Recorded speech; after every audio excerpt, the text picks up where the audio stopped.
Welcome to our channel. Today we're talking about the book It's Not About the Money by Bob Proctor. Yeah. This book is all about understanding the mindset of wealth, Mm. and it has some seriously eye-opening ideas. Right. But before we jump in, I want to give a shout out to affirmifiedjourney.com. Oh? They've got tons of motivational content and personalized zodiac affirmations to keep you inspired. Nice. Now, this book isn't your typical financial advice guide. Mhm. It's more about digging into the way we think about money success and our own potential. That's right. It's about challenging those deeply ingrained beliefs that might be holding us back from achieving financial freedom. Exactly. It's like we all have this money blueprint in our minds, and this book helps us rewrite it for success. Mhm. One of the things that really struck me is the idea that money is like water. Yeah, that's a powerful analogy. Proctor explains that money flows to where it's valued and utilized effectively. Okay. Just like water seeks its level, money gravitates towards those who understand its principles and use it wisely. So instead of chasing money, it's about becoming a magnet for it by understanding how it works and using it to create value. Precisely, it's about shifting our focus from scarcity to abundance, from seeing money as a limited resource to recognizing its infinite potential. That makes a lot of sense. So Yeah. where do we even begin to shift our mindset? The book talks about this idea of the prison of perception. What is that all about? The prison of perception refers to the limiting beliefs we often hold about ourselves and our potential. Oh, okay. It's the voice in our heads that tells us we're not good enough, not smart enough, not worthy of success. Wow. And these beliefs can become self-fulfilling prophecies, keeping us trapped in a cycle of mediocrity. Wow, that's kind of unsettling. It's like we're our own worst enemies sometimes. Yeah. I know I've definitely had those negative thoughts creeping in. What's your dingy right? What fear is holding you back from reaching the mainland of your financial goals? It's a powerful question to ask ourselves. What are we afraid of? What's keeping us anchored to a situation that might not be serving us? Is it fear of failure? Fear of judgment? Fear of the unknown? It's so easy to get comfortable, even if it's not ideal, because at least it's familiar. Right, and that's where the book really challenges us to step outside our comfort zones, to confront those fears and start taking action towards the life we truly desire. So how do we break free from this prison of perception? Proctor provides several strategies, but one of the most fundamental is understanding the difference between working for money and having money work for you. Okay, that's a distinction I've heard before, but I'm not sure I fully grasp it. Can you elaborate on that? Think about it this way. Most people trade their time for money. They work a set number of hours for a fixed salary. And while this can provide a sense of security, it also limits your earning potential. Because you're essentially capped at how much you can earn based on the hours you work. Exactly. And it keeps you in a cycle of constantly exchanging your time for money. So how do we break free from that cycle and have money work for us instead? That's where the concept of passive income comes in. It's about creating income streams that generate wealth even when you're not actively working. Like investments, rental properties, or online businesses? Exactly. These are just a few examples, and there are countless others depending on your interests and skills. Think about your own passions and talents. Is there a way you could leverage them to create a product or service that generates income even while you sleep? Okay, that's starting to click. It's about building assets that generate income rather than constantly trading our time for money. But the book also challenges this idea of the average person, right? What's that all about? Right. Statistically speaking, very few people are truly average. Proctor argues that this idea of average is a limiting belief that keeps people stuck in a cycle of mediocrity. It's like we're settling for an ordinary life because we've been told that's all we can expect. Exactly. And Proctor challenges us to reject this notion of average and embrace the fact that we all have unique talents and potential. He really pushes us to recognize our own potential. And I think that's so important. But sometimes it's hard to see it in ourselves. Absolutely. And that's where the book delves into the power of the law of attraction. Okay. This principle suggests that our thoughts and beliefs shape our reality.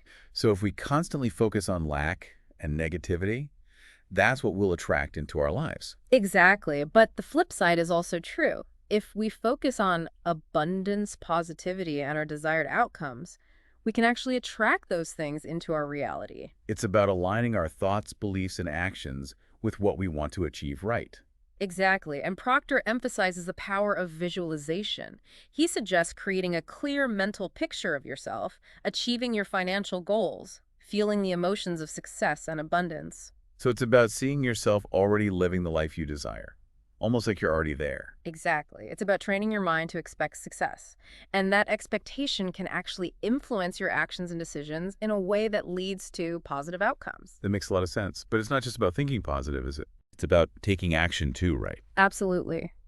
Proctor emphasizes that action is crucial, but he also points out that action without the right mindset is often ineffective. So it's like we need both the right mindset and consistent action to achieve our goals. Exactly. And that's where he introduces the 4 stages of learning, which can be applied to any skill, including wealth creation. Oh, yeah, I remember that. Yeah. I'm curious, where do you think most people get stuck when it comes to building wealth? What stage of learning do they get hung up on? That's a great question. I'd say many people get stuck at the stage of conscious incompetence. They become aware of what they lack, the knowledge or skills they need to acquire, but they haven't yet taken the steps to actually learn and apply those skills. So they know they need to learn about investing or budgeting or building a business, but they're not actively taking courses, reading books, or seeking out mentors, Exactly. And sometimes they might even get stuck in the previous stage, unconscious incompetence. where they're not even aware of what they don't know. Precisely. They might be going through life on autopilot, not realizing that there are different ways of thinking about money, different strategies for building wealth, and different possibilities available to them. That makes sense. And I Yeah. think a lot of people are afraid to even admit they don't know something. It's true, and Proctor emphasizes that recognizing where we are in the learning process is the first step to moving forward. He uses a cool analogy to illustrate this whole conscious and subconscious mind thing. Tell me about the stick person. Ah, yes, the stick person. It's a simple but powerful way to visualize the relationship between our conscious and subconscious minds. Okay. Imagine a stick figure with a head, a body, and 2 arms. Okay. I'm picturing it. The head represents the conscious mind, the part of us that thinks, analyzes, and makes decisions. The body represents the subconscious mind, the storehouse of our beliefs, habits, and automatic responses. And the arms. The arms represent our actions, and here's the key. The arms are controlled by the subconscious mind, the botter. So even if our conscious mind, the head, sets goals and makes plans, if those goals and plans conflict with our deeply held beliefs and habits stored in the subconscious, the actions will reflect those subconscious beliefs, not the conscious desires. So it's like we're trying to move forward, but our subconscious is holding us back. Exactly. And that's where the real work begins. It's about becoming aware of those subconscious beliefs, challenging the ones that no longer serve us, and replacing them with beliefs that support our goals. And how do we actually change those deeply ingrained beliefs? It seems like that would be a pretty tough battle. It can be challenging, but Proctor provides several strategies, including affirmations, visualization, and repetition. So it's about consistently feeding our subconscious mind with the new beliefs we want to adopt. Exactly. It's about creating new neural pathways in the brain, strengthening those new connections through repetition and consistent action. He also talks about this war that happens in our minds when we try to change deeply held beliefs right. Right. What's that all about? It's the battle between the old and the new. Our old beliefs, the ones that have been ingrained for years, are comfortable and familiar. Our minds naturally resist change, even if that change is for the better. So how do we win this war? By being persistent and consistent, Proctor emphasizes the importance of not giving up, of continuing to reinforce those new positive beliefs, even when the old ones try to resurface. So it's like building a mental muscle. The more we practice choosing those new thoughts and beliefs, the stronger that muscle becomes, and the easier it is to overcome those old patterns. Exactly. It's a process, and it takes time and effort, but it's absolutely possible to reprogram our subconscious minds for success. This is where the book gets really interesting. He introduces this idea, the X factor and the Y factor. Can you explain what those are? Absolutely. The X factor represents those deeply ingrained negative beliefs about money that we've been carrying around for years, often unconsciously. Okay. They're the self-sabotaging voices that whisper doubts and fears every time we try to step outside our comfort zone. Things like money is the root of all evil, or rich people are greedy. Exactly. These are classic examples of X-factor beliefs that can keep us trapped in a cycle of financial struggle. And the Y factor, that's the antidote, right? Precisely. The Y factor represents the new positive beliefs about wealth that we want to cultivate. Beliefs like money is a tool that can be used for good, or wealth is a reflection of value creation. So it's about replacing those old limiting beliefs with new ones that support our financial goals. Exactly. And this process can be like waging a war within our own minds. That sounds intense. Is it really that dramatic? It can feel that way. Remember, those old beliefs have been ingrained for years, and they don't want to go down without a fight. They'll try to resurface to sabotage our efforts to pull us back into our old patterns. I can definitely relate to that. It's like every time I try to step outside my comfort zone, that little voice of doubt pops up and tries to convince me to play it safe. And that's where the book really shines. It acknowledges the challenges, the internal struggles, the ups and downs of this process. He talks about the role of fear, right? Absolutely. Fear is a powerful emotion, and it can cripple our progress if we let it. Proctor emphasizes the importance of recognizing our fears, acknowledging them, and then choosing to move forward despite them. He uses a really relatable example to illustrate this. Tell me about Sally's story. Right. Sally had built a successful freelance writing career while working full-time. But when she finally quit her job to pursue writing full-time, she was suddenly consumed by fear and doubt. It's like all those old insecurities and limiting beliefs came flooding back. Exactly. And it's a great example of how even when we've achieved a level of success, those old patterns can resurface, especially when we're stepping into new territory. So what happened with Sally? How did she overcome those fears? Proctor highlights the importance of consistently reinforcing those new positive beliefs, reminding ourselves of our goals and the reasons why we're pursuing them. It's like we need to constantly remind ourselves of our why, the bigger picture, to stay motivated and overcome those moments of doubt. Exactly. And he also emphasizes the importance of surrounding ourselves with supportive people who believe in us and encourage us to pursue our dreams. So it's not just about willpower. It's about building a support system that helps us stay on track. Absolutely. We don't have to do this alone. There are countless resources available to us, books, courses, mentors, communities that can support us on our journey. It's about finding our tribe, those who resonate with our aspirations, and encourage us to reach our full potential. But I think another major hurdle that many people face is this trap of trading time for money, the 9-to-5 grind that can feel so soul-crushing. You're hitting on a key point. Proctor challenges the idea that a traditional job is the only path to financial security. Okay. He argues that the security offered by a 9-to-5 job is often an illusion, a limiting belief that keeps people from pursuing their true purpose and achieving financial freedom. He really encourages readers to break free from this mindset and identify their true purpose. Yes. He calls it the why behind your actions. It's about finding that sweet spot where your passions and skills intersect with the service or product that others value. And this is where the book gets really exciting. It's not just about escaping the 9-to-5 grind. It's about discovering your passions and aligning your work with your purpose. Exactly. He encourages exploration and experimentation, urging us to step outside our comfort zones and discover hidden talents and passions we might not even be aware of. That can be scary for some people, though, right? Absolutely. It requires a willingness to embrace uncertainty, to step into the unknown, to trust that the path will unfold as we go. He uses another great story here to illustrate this. Tell me about Mike and Tammy. Mike and Tammy were both working demanding jobs, feeling trapped by their financial obligations, but deeply yearning for something more fulfilling. Mike was passionate about construction, and Tammy, a nurse, had a heart for children with cancer. They dreamed of opening a camp for children with cancer, but felt stuck in their jobs. They sound like they were at a crossroads. They were, but they decided to take a leap of faith. They started exploring different ways to generate income outside of their jobs, eventually creating multiple passive income streams that allowed them to quit their jobs and pursue their dream of opening the camp. That's incredible. It shows that even when you're feeling stuck, there's always a way to create the life you want if you're willing to take action and think outside the box. It's a powerful example of how identifying your purpose, even amidst challenging circumstances, can lead to both financial freedom and profound fulfillment. Okay, so we've talked about the importance of mindset, passive income, and finding our purpose. But there's still this piece about paradigms, right? Yes.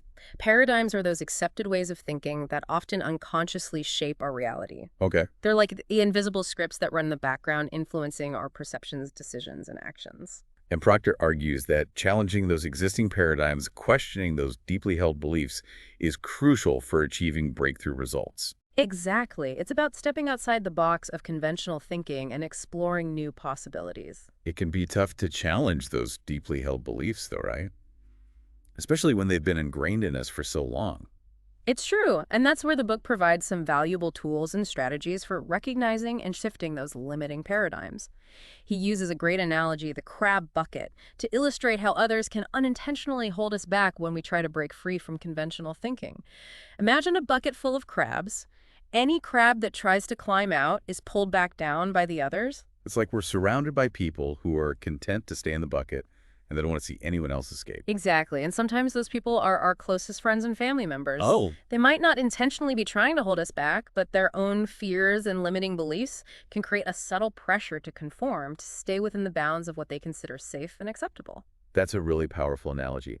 It makes you realize that sometimes you have to break free from those old patterns and expectations, even if it means going against the grain. Precisely.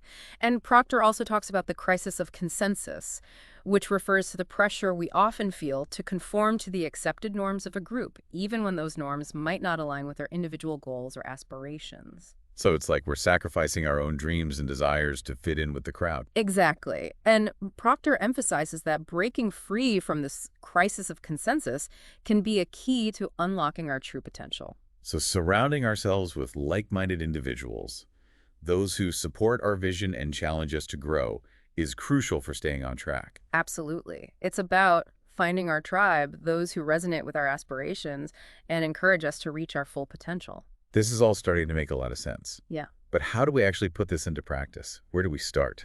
Well, Proctor provides a lot of practical advice, but I think one of the most empowering concepts he introduces is the debunking of time management myths. Oh yeah, I've definitely fallen for some of those myths. Tell me more about that. One of the biggest myths is the idea that we don't have enough time. Proctor argues that it's not about having more time, but about prioritizing effectively. It's about making the most of the time we have rather than constantly feeling overwhelmed and rushed. Exactly. He introduces Parkinson's law, which states that work expands to fill the time allotted. So if you give yourself a week to complete a task, it'll take a week. But if you give yourself a day, you'll find a way to get it done in a day. Precisely.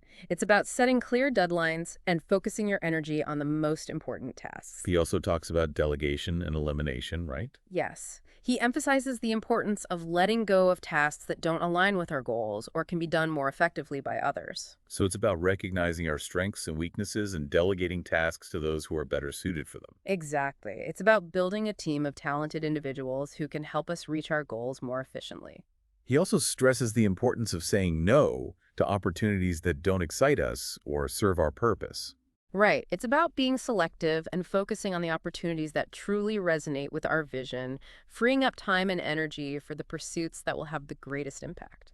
That can be really tough, though, especially when you're starting out and eager to take on any project that comes your way. It's true, but by learning to say no to the things that don't align with our goals, we create space for the things that truly matter. And this ties in with another concept we've talked about, the 80-20 principle. Absolutely. The idea that 80% of our results come from just 20% of our efforts. So identifying and focusing on that crucial 20% is key to maximizing our productivity and achieving our goals. Precisely. What's the 20% of your work that's producing 80% of your results? How can you focus more on that? And what can you delegate or eliminate to free up even more time and energy for those high-impact activities? Those are great questions to ask ourselves. It's about working smarter, not harder. Exactly. And that brings us to another intriguing concept: speeding up by slowing down. Now that sounds counterintuitive. How does that work? Proctor argues that by removing chaos and worry from our lives, by creating a sense of inner peace and clarity, we actually become more efficient and productive. It's about cultivating calmness as a foundation for success. So it's not about rushing frantically from one task to another. It's about creating a sense of inner peace and focus that allows us to work more efficiently and make better decisions. Exactly. He encourages readers to cultivate self-acceptance, recognizing and challenging those limiting self-images that often fuel chaos and worry. So it's about recognizing our inherent worth and potential, regardless of past mistakes or perceived shortcomings. Precisely. It's about learning to quiet that inner critic and embrace ourselves for who we are. And he also emphasizes the power of leveraging other people's time and skills to achieve greater results. Yes, it's about recognizing that we don't have to be an expert in every area of our business. By delegating tasks to those with specialized skills and knowledge, we can focus on our strengths and maximize our overall productivity. And this ties in with another important theme in the book, the wealth of relationships. Absolutely. Proctor emphasizes the importance of strong supportive relationships in building a successful and fulfilling life. He shares practical tips on effective communication and listening, stressing the importance of truly understanding and valuing the perspectives of others. He also provides actionable advice on mending fences when relationships become strained, highlighting the importance of taking responsibility, acknowledging hurt feelings, and making a genuine effort to rebuild trust. But I think one of the most profound and transformative concepts in the book is the true meaning of gratitude. Yes. Proctor delves into the distinction between superficial gratitude, simply being thankful for material possessions, and a deeper, more abiding gratitude that attracts wealth and abundance. He encourages readers to cultivate unconditional gratitude, a state of appreciation not just for things, but for life itself. Exactly. It's about recognizing and appreciating the abundance that already exists in our lives, regardless of our current circumstances. And he ends on a powerful note of possibility and empowerment, emphasizing that true wealth is available to anyone willing to embrace the right mindset and take action. It's been such a fascinating exploration of it's not about the money. We've only just scratched the surface, though. There's so much more to unpack. We'll delve deeper into the practical applications of these concepts and explore how we can use them to create a more abundant and fulfilling life in the next part of our deep dive. Stay tuned. Welcome back. We're diving deeper into It's Not About the Money, and I'm already feeling my perspective shifting. It's amazing how much of this we just don't think about consciously. That's the power of this book. It brings those subconscious beliefs and patterns to the surface so we can start to examine them and see how they're influencing our lives. Exactly. Last time we were talking about the importance of gratitude, but it's not just about making a gratitude list, right? Right. It's about cultivating a deep, abiding gratitude that permeates every aspect of our lives. Proctor argues that when we truly appreciate what we have, it shifts our entire perspective. We start to see the world through a lens of abundance rather than scarcity. Exactly. And that shift in perception can have a profound impact on our financial well-being. He uses the analogy of gratitude as a feeling of wealth. I like that. So instead of focusing on what we lack, we focus on the abundance that's already present in our lives. Precisely. And that feeling of wealth, that sense of abundance, can actually attract more wealth into our experience. It's almost like training our minds to expect good things, and that expectation somehow draws them towards us. Exactly. And it's not about denying challenges or difficulties. It's about choosing to focus on the good even amidst the difficult. So even when things are tough, we can still find things to be grateful for. Absolutely. It might be something as simple as a warm cup of coffee on a cold morning, the laughter of a loved one, the beauty of nature. Those small moments of joy and appreciation can make a huge difference in our overall outlook. And he encourages us to make gratitude a conscious habit, right? Yes. He suggests expressing gratitude out loud, writing down things we're thankful for, taking time to savor and appreciate the good things in our lives. It's like building a muscle. The more we practice gratitude, the stronger that muscle becomes, and the easier it is to access that feeling of abundance and appreciation. Precisely. And over time, this habit of gratitude can transform our entire experience of life. We begin to see the world through a lens of possibility and abundance, attracting more of what we appreciate and desire. You know, I've been trying to incorporate more gratitude into my daily routine, and I have to say it really does make a difference. It's a powerful practice, and it's not just about our own personal well-being. Proctor also emphasizes the importance of gratitude in our relationships. That makes sense. When we're grateful for the people in our lives, it strengthens those connections. Absolutely. And it goes beyond just expressing appreciation. It's about recognizing the value that others bring to our lives, both personally and professionally. Speaking of relationships, Proctor dedicates a whole section of the book to the wealth of relationships. He really emphasizes that strong, supportive relationships are essential for building a successful and fulfilling life. That's right. And he highlights the importance of effective communication and listening, stressing the importance of truly understanding and valuing the perspectives of others. Which is something we could all probably work on. It's so easy to get caught up in our own thoughts and opinions, but truly listening to others can open up new possibilities and strengthen our connections. Precisely. And Proctor provides some really practical advice on how to improve our listening skills. For example, he emphasizes the importance of silence. Silence. How is that helpful in communication? Well, it's about resisting the urge to interrupt, to formulate our response while the other person is still speaking. It's about truly giving them our undivided attention and allowing them the space to fully express themselves. It's about being present in the conversation, not just waiting for our turn to speak. Exactly. And he also talks about the importance of nonverbal communication, maintaining eye contact, nodding, to show understanding using body language that conveys attentiveness and respect.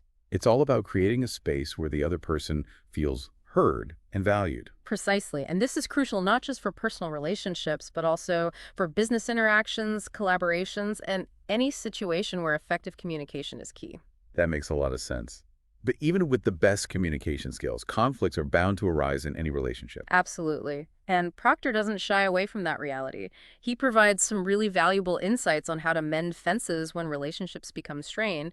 And one of the key points he emphasizes is taking responsibility. So even if we feel like we're in the right nation, it's important to acknowledge our role in the conflict and make a genuine effort to repair the damage. Exactly. It's about moving beyond blame and focusing on rebuilding trust and understanding. That can be really tough, though, especially when emotions are running high. It can be challenging, but it's essential for maintaining healthy relationships. And it starts with a willingness to see things from the other person's perspective, to understand their feelings and motivations, even if we don't agree with them. It's about putting ourselves in their shoes and trying to understand where they're coming from. Precisely. And it's also about being willing to apologize, even if we feel like we didn't do anything wrong. An apology can go a long way in diffusing tension and opening up the lines of communication. Absolutely. And it's important to remember that forgiveness is key. He talks about the importance of forgiveness. Yes, and forgiveness isn't about condoning hurtful actions. It's about releasing the negative emotions that we're holding on to. It's about letting go of the resentment and anger that can poison a relationship. Exactly. It's about freeing ourselves from the burden of those negative emotions and creating space for healing and reconciliation. That's a powerful concept, and I think it's essential, not just for personal relationships, but also for business interactions. Holding on to grudges can be incredibly draining and can ultimately sabotage our success. Absolutely. It's about choosing to move forward, to learn from the experience, and to create a more positive and productive dynamic. Thinking back to the analogy of the crab bucket, it seems like forgiveness plays a role in breaking free from those limiting patterns. That's an interesting connection. It makes me think about how resentment and grudges can keep us stuck in the past, preventing us from moving forward and achieving our goals. It's like we're holding ourselves back by clinging to those negative emotions. Exactly. Forgiveness allows us to release the past and embrace new possibilities. So how does this tie into the idea of speeding up by slowing down that we talked about earlier? Proctor argues that when we remove chaos and worry from our lives, we create a sense of inner peace and clarity that allows us to move faster and more effectively. And forgiveness is a key part of that process. Because holding on to resentment and anger creates a lot of mental and emotional clutter. Exactly. It's like carrying around a heavy weight. When we forgive, we release that weight and free ourselves to move forward with more ease and grace. It's about creating space for calmness and clarity, which allows us to be more productive and effective in all areas of our lives. Precisely, he encourages readers to cultivate self-acceptance, recognizing and challenging those limiting self-images that often fuel chaos and worry. It's about recognizing our inherent worth and potential regardless of past mistakes or perceived shortcomings. Exactly. It's about learning to quiet that inner critic and embrace ourselves for who we are. And it's also about recognizing that we don't have to do everything ourselves. The power of delegation. Yes, he encourages us to leverage other people's time and skills to achieve greater results. So it's not about being a superhero trying to handle everything solo. It's about building a team of talented individuals who can help us reach our goals more effectively. Exactly. It's about recognizing our strengths and limitations and finding the right people to support us in areas where we need help. And this brings us back to the wealth of relationships. Building strong, supportive relationships with people who share our vision and values is crucial for success. It's about finding our tribe, those who inspire us, challenge us, and help us grow. And Proctor provides some really practical advice on how to build these relationships. He talks about the importance of effective communication, active listening, and genuine appreciation for the contributions of others. It's about recognizing that everyone has something valuable to offer, and that by working together, we can achieve far more than we could on our own. Absolutely. And he also emphasizes the importance of mending fences when relationships become strained. It's about taking responsibility for our role in conflicts, acknowledging hurt feelings, and making a genuine effort to rebuild trust. He really stresses the importance of moving beyond blame and focusing on creating a more positive and productive dynamic. Absolutely. And this is crucial not just for personal relationships, but also for business partnerships, collaborations, and any situation where strong connections are essential for success. This is all so insightful. I'm starting to see how all these concepts, gratitude relationships, forgiveness, self-acceptance, are all interconnected and contribute to a mindset of abundance. That's a great observation. Proctor emphasizes that true wealth encompasses far more than just financial abundance. It's about building a life rich with purpose, passion, meaningful relationships, and a deep appreciation for all that we have. Exactly. It's about aligning our thoughts, beliefs, and actions with our deepest desires and creating a reality that reflects our truest selves. It sounds like it's not about the money. It's more of a guide to living a fulfilling life than just a financial advice book. You're absolutely right. It's a roadmap to creating a life of purpose, passion, and genuine wealth in all its dimensions. Wow, this is giving me a lot to think about. I'm excited to see what other insights we uncover as we continue our deep dive. Stay tuned for the final part of our exploration of It's Not About the Money. Welcome back to the final part of our deep dive into It's Not About the Money. I'm feeling energized and ready to put all these incredible insights into action. What really stood out to me is how interconnected everything is. Mindset, relationships, gratitude, purpose, they all play a role in creating true wealth. That's a great observation. It's not just about financial strategies. It's about cultivating a holistic approach to life that encompasses all of these elements. Exactly. We've talked about breaking free from limiting beliefs and paradigms. But what happens when that shift starts to affect our relationships? That's a really important point. As you start to question your assumptions and challenge those deeply ingrained paradigms, you'll naturally start to diverge to separate from those who haven't gone through that same process. Proctor calls this predictable divergence. So as we adopt this new wealth-oriented mindset, we might find ourselves drifting away from people who are still stuck in those old patterns of thinking. Precisely. And it's predictable because it's a natural consequence of personal growth. Hmm. As you evolve, your values, beliefs, and aspirations will change, and those changes might not always resonate with the people you've always surrounded yourself with. It makes sense. If you're committed to building a life of abundance and fulfillment, you'll naturally gravitate towards people who share those same values and aspirations. Exactly. And it's important to remember that this isn't about judging or looking down on others. It's about recognizing that everyone is on their own unique journey, and that sometimes those journeys take us in different directions. It's about honoring our own path and surrounding ourselves with people who support and inspire us along the way. Absolutely. And Proctor also talks about the importance of surrounding ourselves with like-minded individuals, those who have already achieved the level of success we aspire to. So mentors, role models, people who can guide us and share their wisdom. Exactly. He emphasizes the importance of learning from those who have already walked the path, who have overcome the challenges, and achieved the results we desire. It's like having a map and a compass to guide us through unfamiliar territory. I love that analogy. It makes me think about all the times I've stumbled around in the dark wishing I had someone to show me the way. And that's where mentors and role models can be so valuable. They've already navigated the terrain, so they can help us avoid pitfalls and accelerate our progress. He also talks about the power of masterminding, right? Yes, masterminding is about coming together with a group of like-minded individuals to share ideas, support each other, and hold each other accountable. It's about creating a synergy, a collective energy that amplifies our individual efforts. Exactly, and Proctor emphasizes that we don't have to do this alone. There are countless resources available to us, books, courses, mentors, communities that can support us on our journey to wealth and fulfillment. It's about being proactive, seeking out those resources, and surrounding ourselves with people who inspire us and challenge us to grow. And speaking of growth, Proctor also delves into the importance of continuous learning, constantly expanding our knowledge and skills. He really emphasizes that the journey to wealth is an ongoing process, a commitment to lifelong learning and personal development. Exactly. And he encourages us to embrace new ideas, step outside our comfort zones, and never stop seeking opportunities to learn and grow. Think about it this way. What area of your finances could you improve?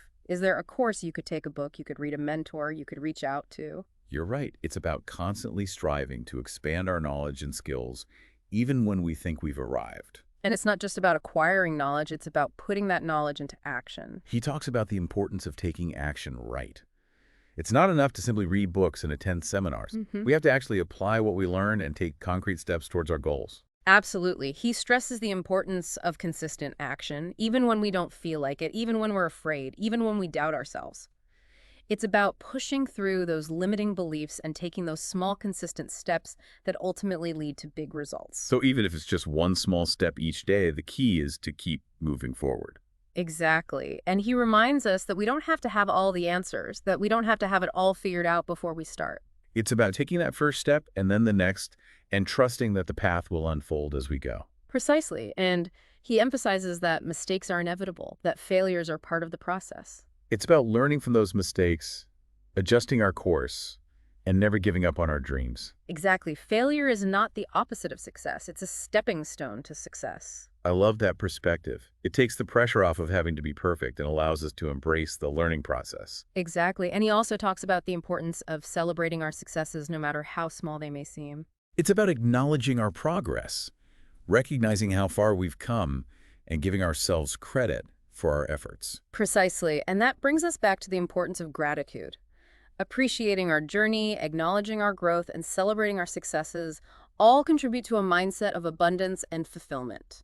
So it's not about the money. It's more than just a financial guide.